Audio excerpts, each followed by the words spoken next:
Salam, perkenalkan nama lengkap saya Yafinit, NIM 19190064, kelas B, Prodi Akuntansi semester 4. Baik, saya akan mempresentasikan materi saya dari modul 2 Kebijakan Akuntansi Pemerintah Daerah, bab 7 yaitu Kebijakan Akuntansi Persediaan. A. Umum. Yang pertama, definisi. Persediaan adalah aset lancar dalam bentuk barang atau perlengkapan yang dimaksudkan untuk mendukung kegiatan operasional pemerintah daerah dan barang-barang yang dilakukan untuk dijual dan atau diserahkan dalam rangka pelayanan kepada masyarakat. 2. Klasifikasi. Persediaan merupakan aset yang berupa A. Barang atau perlengkapan atau supplies yang digunakan dalam rangka kegiatan operasional pemerintah daerah, misalnya barang pakai habis seperti alat tulis kantor, barang tak habis pakai seperti komponen peralatan dan pipa, dan barang bekas pakai seperti komponen bekas. B. Bahan atau perlengkapan yang akan digunakan dalam proses produksi, misalnya bahan baku pembuatan alat-alat pertanian, bahan baku pembuatan benih. C. Barang dalam proses produksi yang dimaksudkan untuk dijual dan diserahkan kepada masyarakat, misalnya adalah alat-alat pertanian setengah jadi, benih yang belum cukup umur.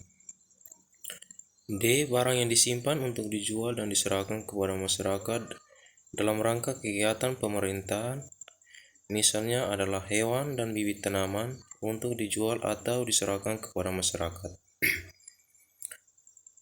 Persediaan dalam kondisi rusak atau usang tidak dilaporkan dalam neraca tapi diungkapkan dalam catatan atas laporan keuangan. B. Pengakuan. 1. Pengakuan persediaan. Persediaan diakui A. Pada saat potensi manfaat ekonomi masa depan diperoleh pemerintah daerah dan mempunyai nilai atau biaya yang dapat diukur dengan andal. B. Pada saat diterima atau hak kepemilikannya dan atau kepenguasaannya berpindah. 2. Pengakuan beban persediaan. Terdapat dua pendekatan pengakuan beban persediaan, yaitu pendekatan aset dan pendekatan beban. Dalam pendekatan aset, pengakuan beban persediaan diakui ketika persediaan telah dipakai atau dikonsumsi. Pendekatan aset digunakan untuk persediaan-persediaan yang maksud penggunanya untuk selama satu periode akuntansi atau untuk maksud berjaga-jaga. Contohnya antara lain adalah persediaan obat di rumah sakit, persediaan di sekretariat SKPD. Dalam pendekatan beban, setiap persediaan akan langsung dicatat sebagai beban persediaan. Pendekatan beban digunakan untuk persediaan-persediaan yang maksud penggunanya untuk waktu yang segera atau tidak dimaksudkan untuk sepanjang satu periode. Contohnya adalah persediaan untuk suatu kegiatan. 3. Selisih persediaan. Seringkali terjadi selisih persediaan antara catatan persediaan menurut bendahara barang atau pengurus barang atau catatan persediaan menurut fungsi akuntansi dengan hasil stok opname. Selisih persediaan dapat disebabkan karena persediaan hilang, usang, kadaluarsa, atau rusak. Jika selisih persediaan dipertimbangkan sebagai suatu jumlah yang normal, maka selisih persediaan ini diperlakukan sebagai beban. Jika selisih persediaan dipertimbangkan sebagai suatu jumlah yang abnormal, maka selisih persediaan ini diperlakukan sebagai kerugian daerah. C. Pengukuran. Persediaan disajikan sebesar 1. Biaya perolehan apabila diperoleh dengan pembelian.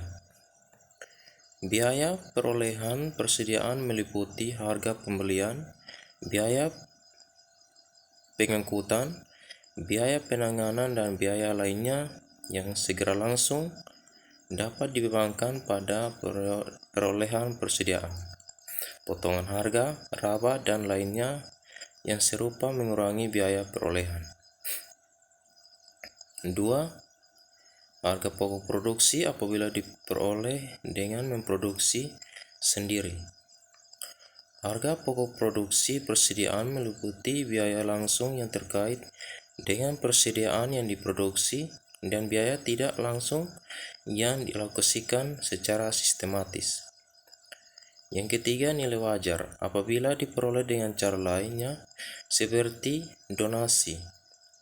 Harga nilai yang wajar persediaan meliputi nilai tukar, aset atau penyelesaian kewajiban antar pihak yang memahami dan berkeinginan melakukan transaksi wajar.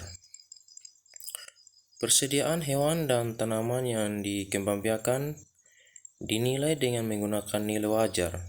Persediaan dinilai dengan menggunakan metode masuk pertama keluar pertama, metode rata-rata tertimbang, atau metode harga pembelian terakhir apabila setiap unit persediaan nilainya tidak material dan bermacam-macam jenis.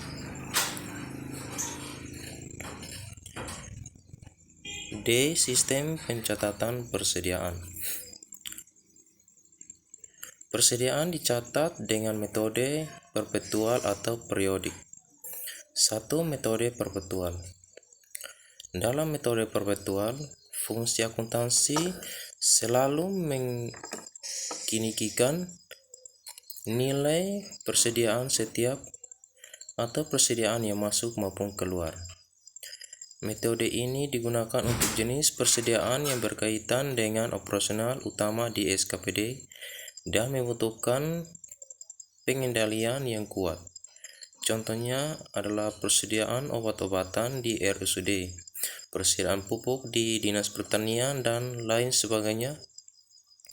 Dalam metode perpetual, pengukuran pemakaian persediaan dihitung didasarkan catatan jumlah unit yang dipakai dikalikan dengan nilai per unit sesuai metode penilaian yang digunakan.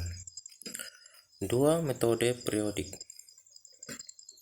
Dalam metode periodik, fungsi akuntansi tidak langsung mengkinikikan nilai persediaan ketika terjadi pemakaian. Jumlah persediaan akhir diketahui dengan melakukan perhitungan fisik atau stock of name pada akhir periode.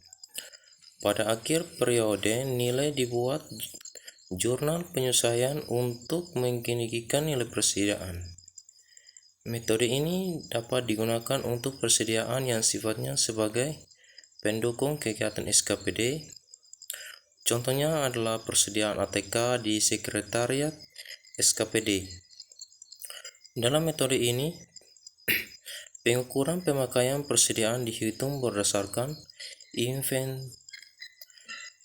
inventarisasi fisik yang dengan cara saldo awal persediaan ditambah pembelian atau perolehan persediaan dikurangi dengan saldo akhir persediaan dikalikan nilai per unit sesuai dengan metode pembelian yang digunakan. Penyajian. Persediaan disajikan sebagai bagian dari aset lancar. Pengungkapan. Laporan keuangan pemerintah daerah mengungkapkan 1. Kebijakan akuntansi yang digunakan dalam pengukuran persediaan. 2. Penjelasan lebih lanjut persediaan seperti barang atau perlengkapan yang digunakan dalam pelayanan masyarakat, barang atau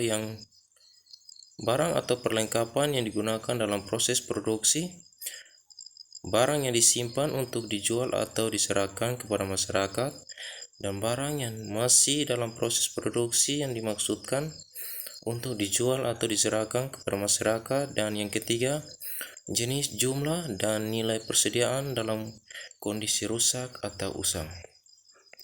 Demikianlah presentasi saya. Sekian dan terima kasih.